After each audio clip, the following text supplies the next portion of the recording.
The mission of GAA is to feed the world through responsible aquaculture, and certification is just really one of the tools.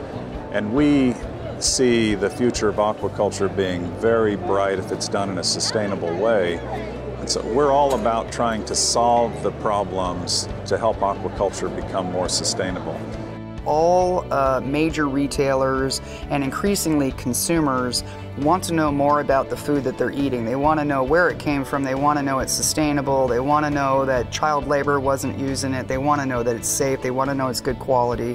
And so increasingly it's you could say, the price of entry. And the distinguishing factor is it's becoming more and more that buyers may not buy from you if you don't have third-party certification to a credible standard. Everyone says they have quality, everyone says they have food safety, but it's the third-party verification that matters.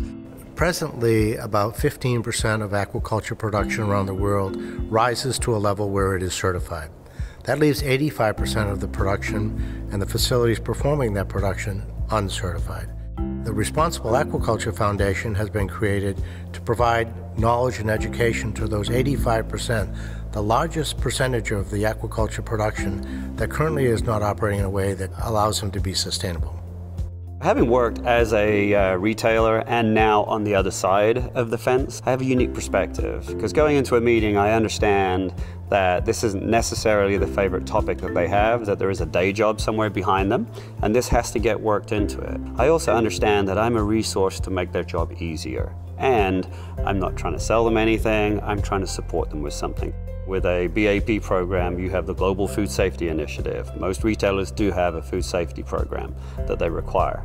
In addition to that, we point out the environmental platform that we have that's quite robust. Most retailers are looking for that. And then we point out the social welfare compliance issues. What sets us apart is our comprehensive certification program. And really the whole process begins with the processing plant.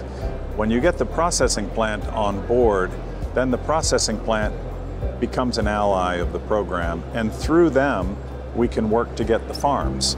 And it's so much easier to enlist the support of a farm in a local country that may have a different language if you have a local processor working with you. And then the next step is to get the hatcheries involved, and then finally the feed mills, and that leads to our 4-step process. You can reduce audit duplication by going with the BAP standard because you don't have to get a separate type of audit with a different program for the plant and a separate one for the farm because we cover all of it. You also, if it's acceptable to their marketplace, don't have to have a separate social accountability audit because we cover that part. You don't have to have a separate environmental audit because we cover that part, again, assuming that that's acceptable to the buyer. We go from anywhere the chains that have 29, 30 stores, all the way through multinationals like Walmart, Tesco. So we run the gambit not only on the size of the retailers, the complexity of the retailers, the market positions of the retailers, and just purely the number of stores.